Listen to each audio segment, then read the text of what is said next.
and welcome to the Sanctuary, a safe space to speak from the heart. I'm your host, Israel. My guest today is Beth Ardron, the owner of Poison Pear. Beth, thank you so much for coming to the Sanctuary today.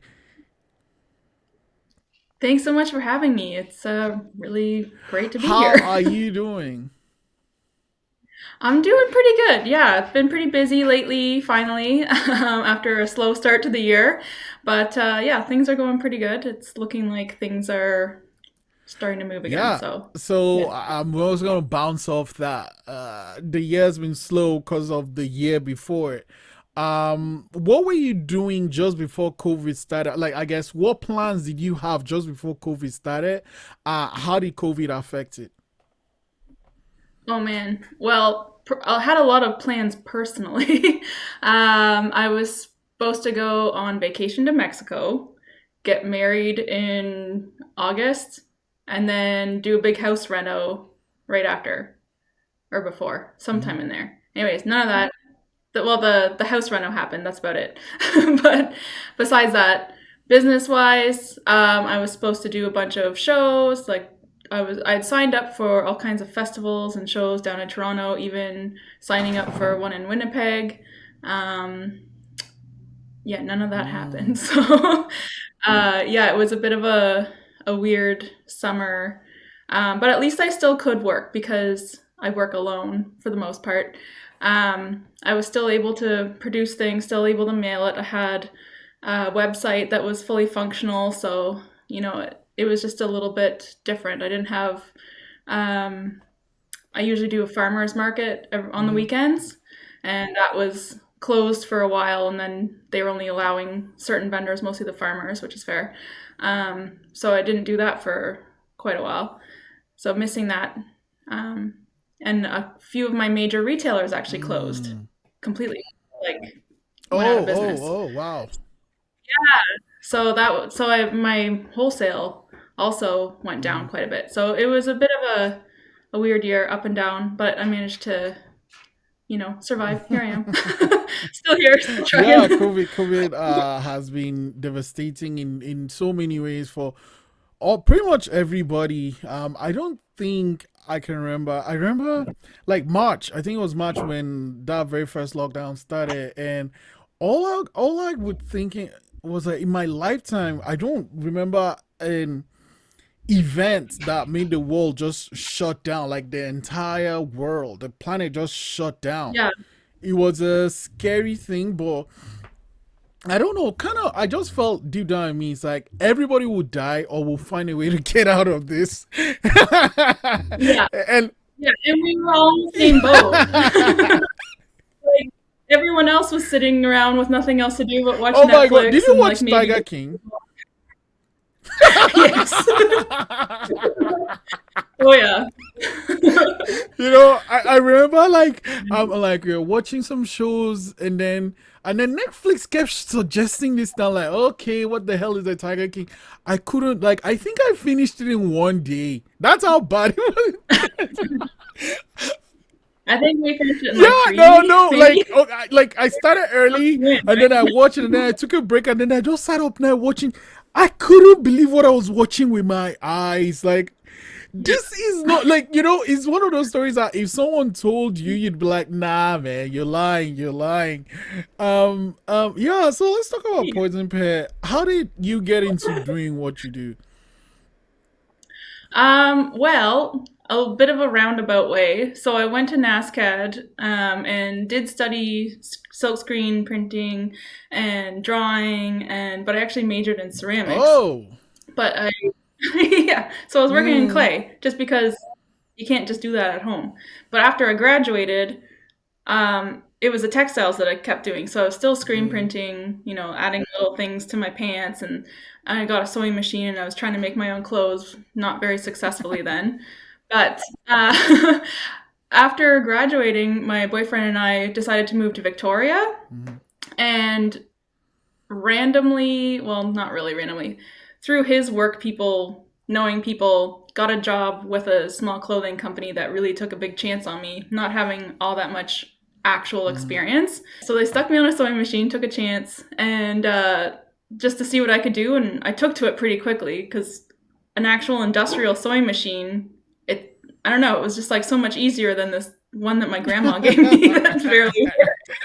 So yeah, it went well. The little trial went well, and they decided to keep me around, and I worked there for about a year, What I things were think. But you? What were the type of things you were sewing there? clothing, so like t-shirts. Well, not like t-shirts, but like women's clothing, skirts, shirts, some bags, that kind of Mm. stuff. And I did a little bit of screen printing and print designing too, because I that's something that um, I actually did know how to do. Okay, and how was that year for you? Like working there? It was good. It was like very eye-opening because I didn't really know that there was much of a like a clothing industry in Mm. Canada. Like I always thought, yeah, there's designers here, but they have it all made overseas and then shipped back and sold here, like in the big Mm. stores.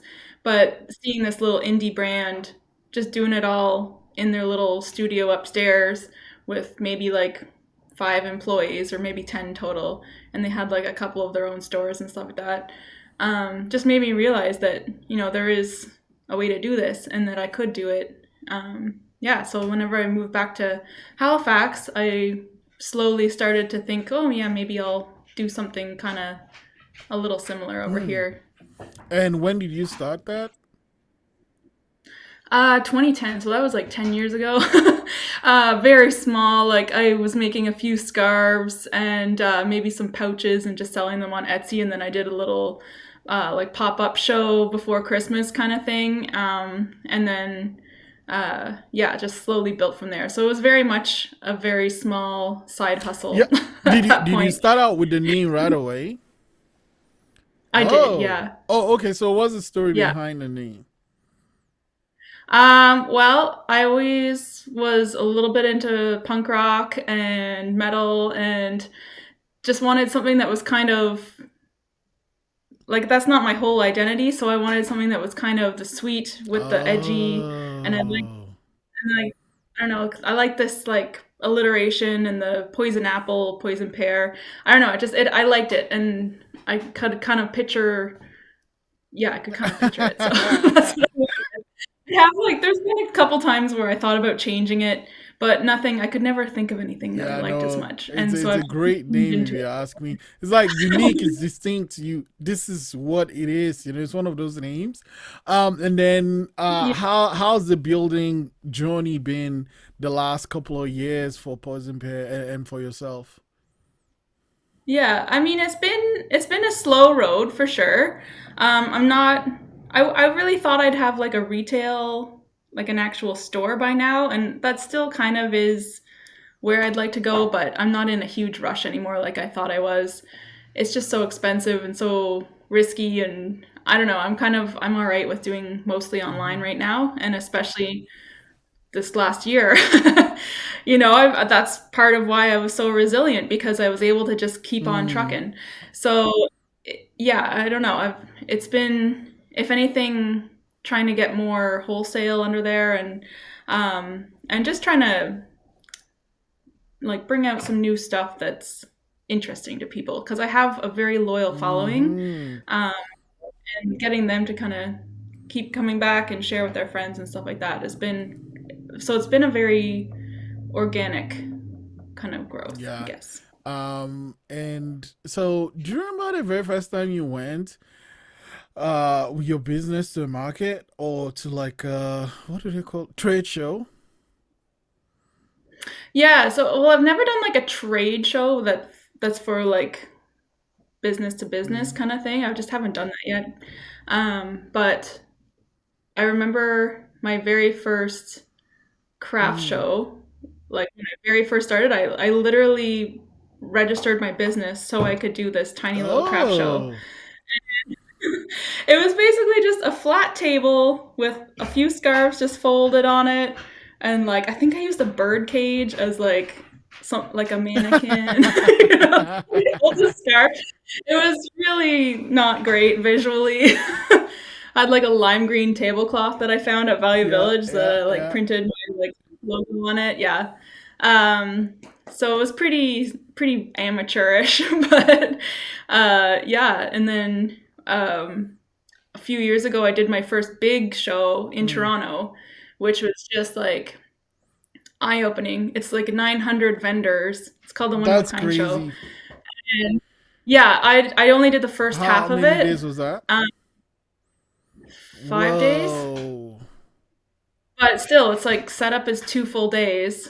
My mom came down from Ottawa to help me, and it was just like you're so tired after setting up. Yeah, In yeah. there from 10 a.m. until 9 p.m. and then there's one late night show too. Like it's a lot. That is, oh my But gosh. it was Yeah, great. no, I can't even imagine it. First off, how did you prepare for that craft show? And how were the 5 days for you? Apart from being tired.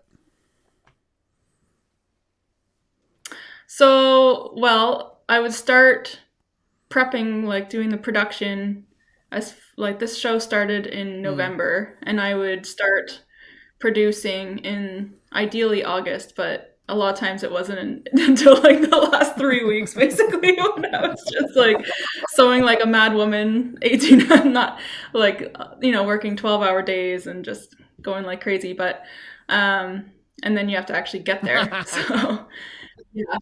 Same, man. Like I would have to, yeah, I had to ship everything on a big pallet and all this because you have to build out your booth too. Like Yeah, it's yeah. I insane. can't even, yeah. It's like a mini store. Five Yeah, and days. like the full if you do the full show, it's 11 days. So that's what I did the next year and the year after that.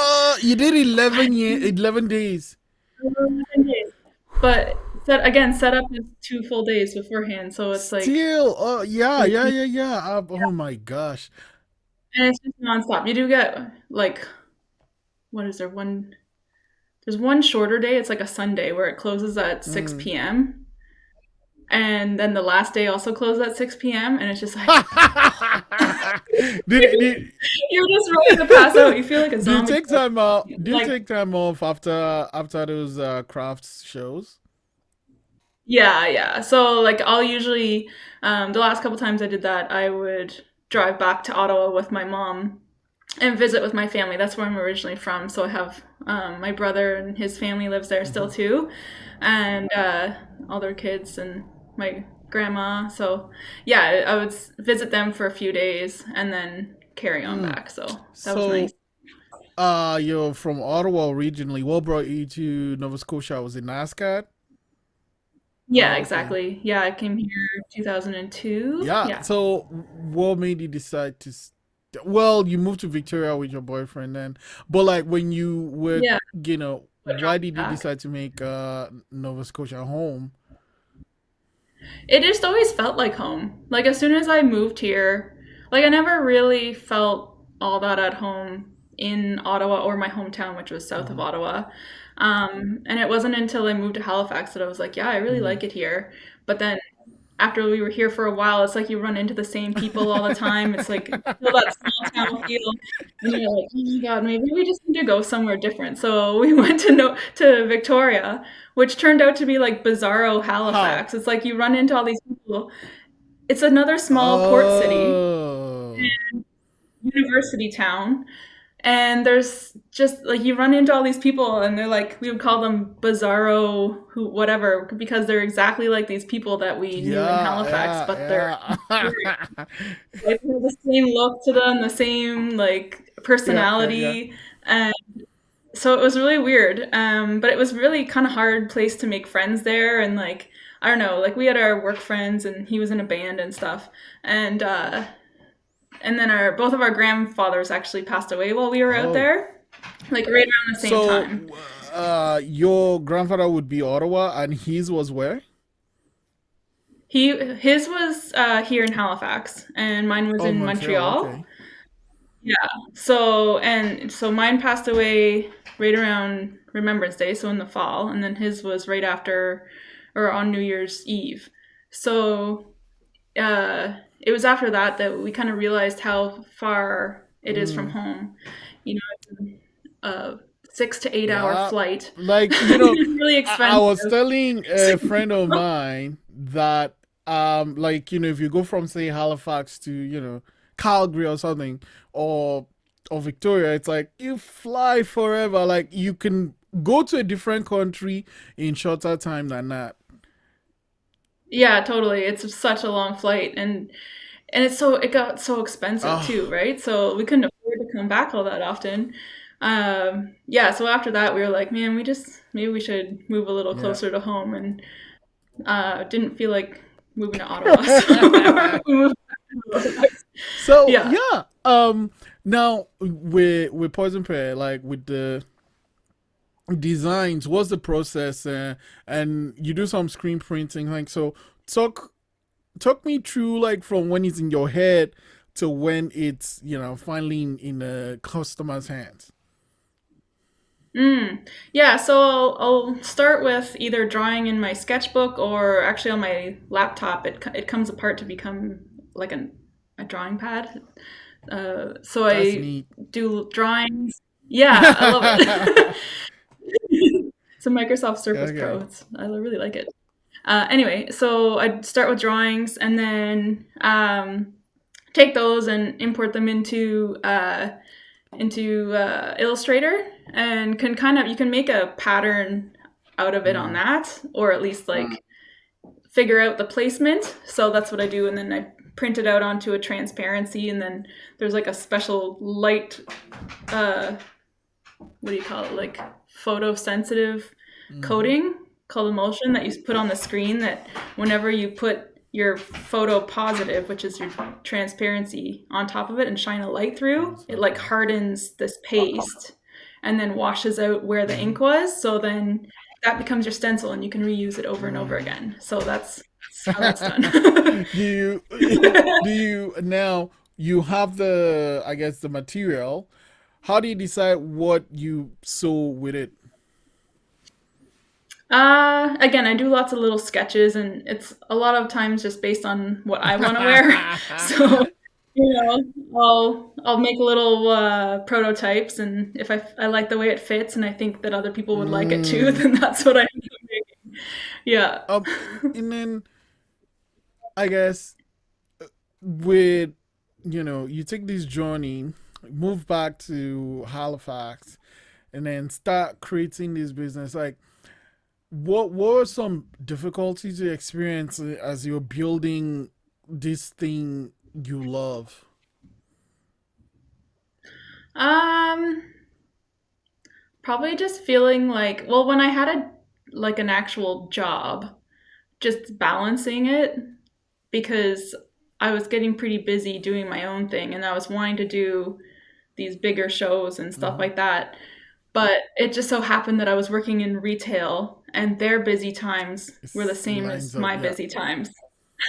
Yeah. So, yeah, I was always having to like hire help for those times, and then, just feeling like I was kind of stretched thin in that Hmm. way. Yeah, so that was probably the biggest thing. Photos is always a tricky part too, getting good photos. Cause you're like So, almost, you do have some models, especially on the website, but you are also in some of the photos, right? So like you have someone taking the yeah, pictures. so a lot of times it's just me. It's like a thing so I can see what I look like, and I'm like, okay, yeah, I look pretty good, and then I just like put it on the bench next to me or something. Yeah, so, or I have my boyfriend to pull the trigger, or my yeah, yeah. roommate. She sometimes takes my photo, or I'll do take pictures of her, or yeah, I'll sometimes get a model in. But yeah, I do a lot of my own Mm. photography. That was another thing I took at NSCAD, Oh, so it's like okay, I do yeah. know. Well, everything you Yeah, learned in NASCAR. Well, do you use the yeah. ceramic for anything at all? No, I haven't. I'd love to pick it up again, but I just haven't. I even had, for a little while, I had a kiln in my Oh. basement, but my basement was like, it was short, so I would have been going like hunching down, and it was full of spiders and kind of leaky. So it's not somewhere I wanted to be. Yeah. So I just never Oh used it. my Ended god. up A selling it. couple of years ago, I made a documentary about this, like impresario of clay, and well, his name is Walter Ostrom, and like he taught for a while in NASCAR. He was Oh, my Walter! teacher. Oh, wow! Like, isn't he? He was awesome, man. Yeah, Walter is so cool. Isn't he like an encyclopedia of ceramics? Yeah, Oh man, totally. Yeah, he was a really great yeah. teacher to I'm have. I'm like I'm like watching the because it took a while. Documentaries take a while to make. Like we're spending months and months with this person, and we started actually because he was having this series of lectures. So that's how we started shooting. That's the first thing we started shooting, and like the lectures were all day. But then they were not boring because I'm like, fuck, you're talking about pots, but he's like talking about the story behind the pots and like how they're made and like the meaning. And he loves China a lot, right? He was talking about the Han Dynasty and the this and the that. And then and then he also like does, oh god, it's like rhododendrons or something. he Yeah. you know he he also like splices them and like he makes his own. He's this interesting character. I had a lot of fun making it. And then part of that course was that so it was these students that were making stuff, and like so they were making the pots over the, I think it was a week or 2 weeks. So they were making these pots, first there was the lecture, then the actual make it with yourself, with your hands. And then I saw a kiln. It's really unassuming, this thing, but apparently it gets really, really hot. Yeah, because it's like melting glass Yeah, basically, right? Like that's how it yeah, fuses yeah. it and hardens Oh, it. It's yeah. crazy. I had a great time making that documentary. And he's like such an interesting person. And then his wife is amazing. So we ended it Yeah. with like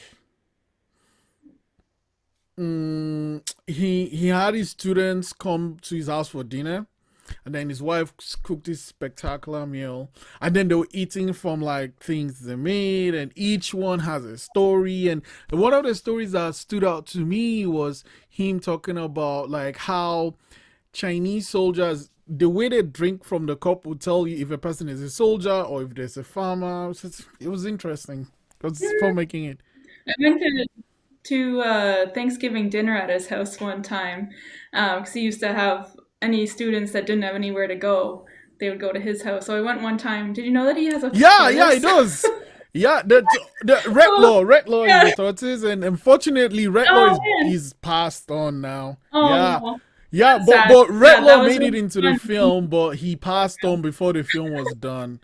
Yeah. Oh, Is you know what I've I'll told, have to like watch this. like you have a dog, and there are people that have cats, and there are people that have fucking snakes. I don't know why you have a snake as a pet, but okay.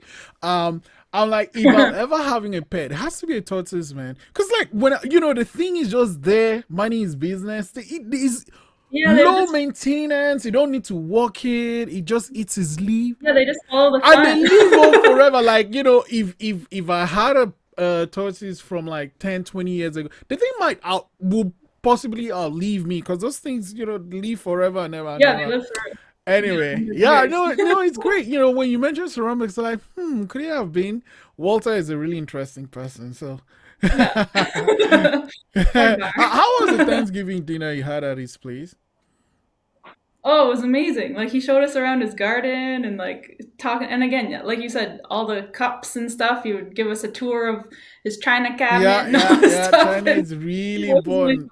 Really important. In fact, we actually, so to make for the documentary, we had some people shoot stuff in China and send it down to add to. It was a great film. I had a great experience making it. And anyway, fun. so what are some things? I mean, apart from like the screen print, like thing, no, not like the tangible, like so you use some of the photography and the screen printing and all those things you learned in NSCAD, but are they like abstract things that you picked up while you were in NSCAD that you're using in Poison Pear? Um, I would say, well, I did take like a what do you call it? Like a business for Mm. artists class. So that was like the beginnings, like kind of a little bit of knowledge in that way of like how to do cash sheets and all Mm-hmm. that stuff, and planning, pricing things. But I think it's more just the jobs that I've had, like working retail and like a management. Like I was a manager in retail, and like um, and the other like working for the clothing company too. Just all that kind of behind the scenes stuff that goes into it. Um, Kind of gave me a bit more confidence to Does go it on ever building. get scary, running your business? Yeah, sure. Like I don't know. There's always times when you're not making any sales or many sales, and you know that you still have to pay your bills and stuff. Luckily, I don't completely rely on Yeah, yeah. myself, but um, yeah, there was a time when yeah, there's always ups and downs with things. Let's go about your So yeah. Instagram. Your, you have this great followership. How did you build, your your followership on Instagram, and how do you decide what you share on Instagram? Um, I mean, pretty organically. I don't feel like I have that many followers. I'm at Mm, like I don't think 4,000. yeah, Like I'm at you do, 40. you do. I don't I know. guess you're too focused on like making this stuff to care about the numbers, but you have great numbers and they're really engaged too. Oh,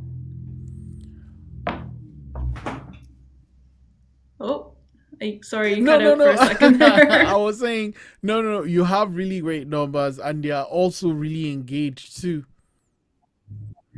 Yeah, they are really engaged. And again, it's the organic growth of like starting with like a local following and kind of building on that. And I have done a few like giveaways and stuff like that to try and build followers, and it does help a little bit.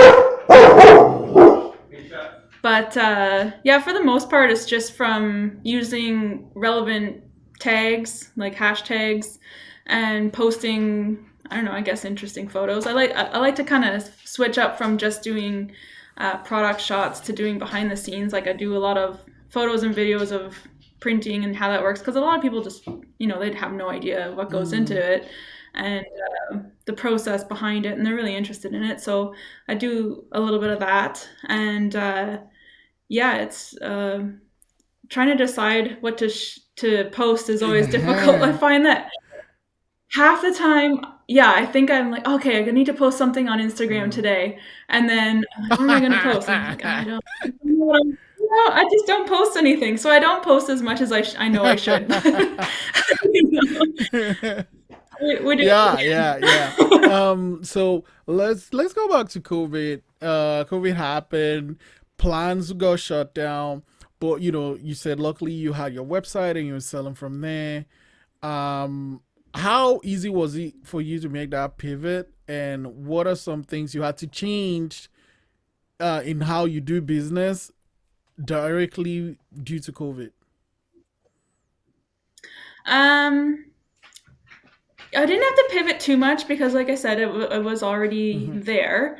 And it was kind of nice knowing that everyone was online, so I had a very attentive audience.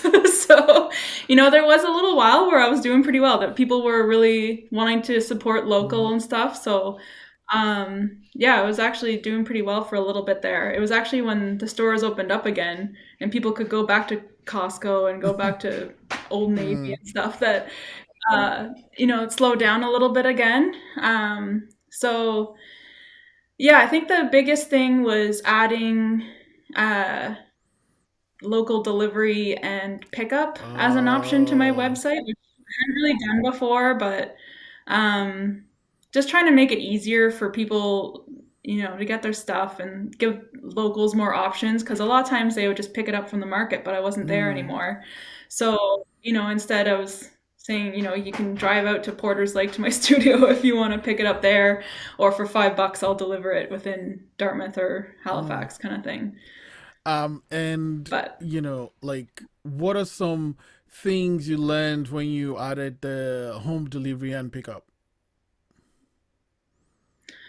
uh, well,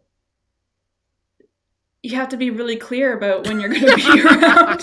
For one, you sometimes there was once that I got a phone call from someone, and I did have a thing in saying that these are my hours and like the days that I'm Yeah. around, but you always get those people that just kind of show up.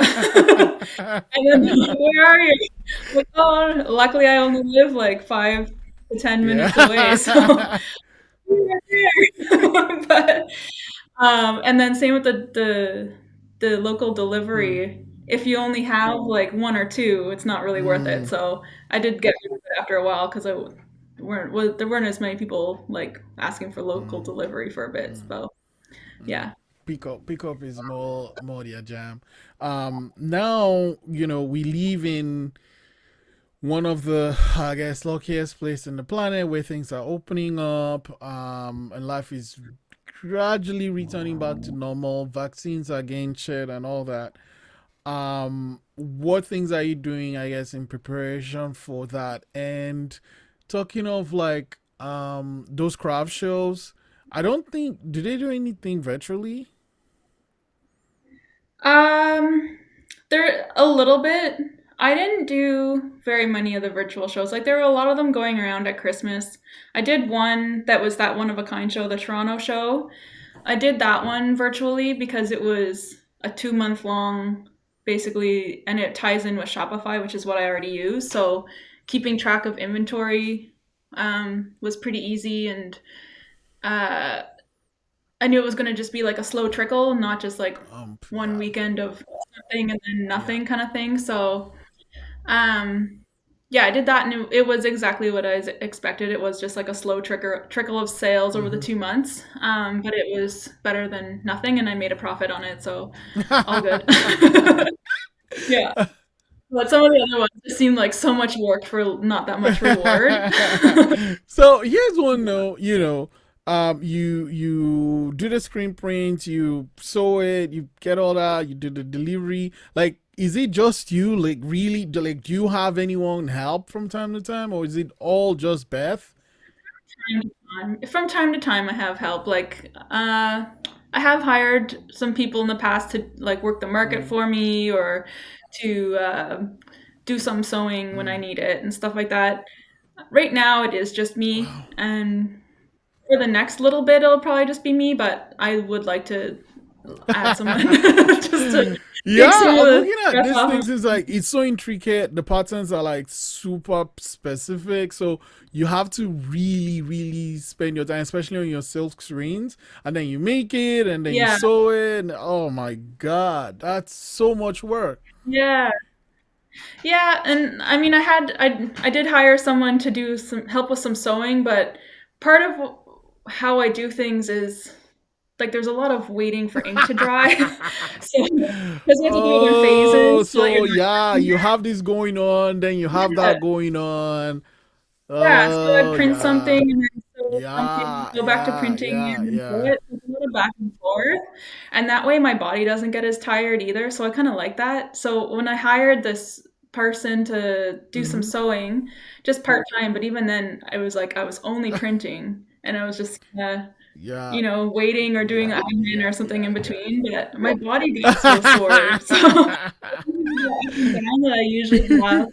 And then you're also kind of babysitting them, you Yeah, that know? was the other thing I was saying. Like, because like, Poison Pear is your baby, right? You know where you want things to be. When the time comes for you to hire someone, what are the things you're gonna put in place, or how are you gonna decide these people you invite to join you in this, what you're working on? Yeah, I'll probably get someone more experienced to start off with because the person that I hired, they weren't super experienced, but they were, very gung ho to Hmm. learn. And they did know the basics um, but yeah, I would get someone who's more experienced and maybe not actually come to my studio to do it, but have it be like piecework or something. What's Like peaceful? I would bring them where they sew like by the per unit kind of thing. They were pay them per Oh, unit. okay, so there you And go. then like a stack of stuff, and then they do it, and they charge you Oh, for okay. Yeah, no, around. no, Mhm. yeah, well, I didn't know that was possible, Yeah. but yeah, that Yeah. sounds cool because it's like, basically the person needs to deliver X amount, and then where you're going to get that for that person for this amount of money. It makes Yeah. calculating easier because then, if the person is like being paid while they're working. Anyway, yeah, I completely get that. Completely get that. And as I mentioned, things are opening up, starting to get out there. But like, Mhm. fast forward a couple of years in the future, apart from having your own retail space, what are some dreams you have for Poison Pear? Um, like I don't want to grow too big. Like I don't want to be this huge company with, all this stuff. Like I would like to have I think it'd be really cool to have like a production and retail store. Do you know what I mean? Like so people can kind of see it. And, being in more stores also would be Mm. great. But yeah, I don't have all these like huge dreams of But being really it, big. Like I kind of like yeah, small. yeah. I think, Yeah. from, and I might be wrong, but I guess the vibe is that you want people to know that there is a bit of you in everything they're wearing or everything they get from Poison Pear. Is that Yeah, okay? totally. Yeah, thought as much. Thought as Yeah. much. Even if I wasn't Yeah. like doing it from start to finish, it's still There's this touch of yeah. you, of Beth. Like there's a bit of Beth in every piece that comes out. So one Yeah. thing you started adding to the store during, as COVID happened, was the mask. How did you decide to go with that design? Because like, usually you used to kind of like just a loop and it's there, but you took this different approach to how you're making people to tie it up with the how you, I guess, design the, so like you kind of have one that hooks and then one that you tie. Yeah. Yeah. Yeah, it's like a loop that Yeah. goes Yep. over Yep. over the Yep. head and ties behind. A lot of it was because of necessity. So whenever masks became mandated and stuff, everyone started making them, but no one could get elastic. So I used what elastic I had, but then once I ran out of that elastic, it was like, okay, now what? So I basically was using the scrap piece of fabric that's on like the edge of the Mm-hmm. roll, like just kind Mm-hmm. of on the edge. And I didn't find that it worked very well just as a loop, like it was Mm-hmm. too loose. But when you could like tie it, it worked Yeah. really well. And there's lots of people that didn't like wearing it over their ears all day. They wanted it to be more secure behind their head. So that's what Yeah. I did. And you can kind of cut it at the top and just tie it behind your ears if that's what you like. So that's what I have been doing on some of them for when you just want to Oh, I like didn't know go into that. a But like, store real yeah, quick. because I have Yeah. like my head is massive. So it's true. And like every mask would either be too small or like just Mm, weird. So I was like, why didn't I see this? Because yeah. like it just makes sense. Like when I tie it, I'm the one that decides how much gap I'm giving myself. Exactly. Yeah, it's very Yeah. adjustable. So yeah, because I see a lot of people that always Yup, like every two pushing it seconds, back and every two forth or seconds. And time. like, It's I like also wear, yeah, right. it's true. I You also wear said- glasses, so it has to yeah, kind of go under my glass so that, my glass holds it yeah, down. yeah, It's just a process, but I mean, yeah. And I put the wire in all mine too, so I've got yeah, yeah, yeah, yeah. Anyway, I'm enjoying the gist. So, you have these plans that are just unique to you. But I want to end with this though. What would you tell yourself that you know now, when you were starting out 10 years ago? Oh just go for wow, it. yeah. Like I don't know. I feel like I am very risk averse, and I still am. But you know, don't be afraid to just go for it and do it. And yeah, I didn't start making clothing until maybe 4 years in, 5 years in. Um, and I kind of it was only like one item and Mm, stuff. And like, I didn't really go big with it, but I kind of wish that I had kind of gone more on that track mm, earlier. because I wasn't really all that fond of making like couches and stuff. I just thought this is what I should be doing, you Yeah. know. So anyway, yeah, I just kind of wish that I had gone for it a little sooner because it took me a really long time to kind of figure out what I actually wanted to do and like what I wanted it to look like, and I'm still kind of figuring it out. Yeah, no, I like that. I like that. So just go for it.